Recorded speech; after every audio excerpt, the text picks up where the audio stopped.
稚園嘅階段，才藝表演係小朋友展現自我同埋培養自信嘅重要舞台。為咗可以喺舞台上面展現出最好嘅表演，佢哋好認真練習啊！等我哋一齊嚟睇下佢哋嘅努力。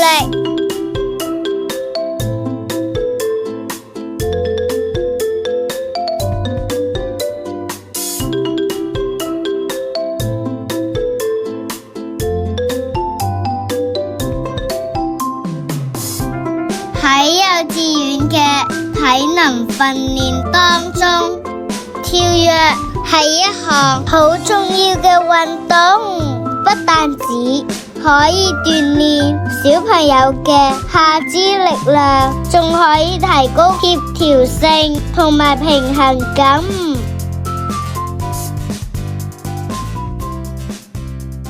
一齊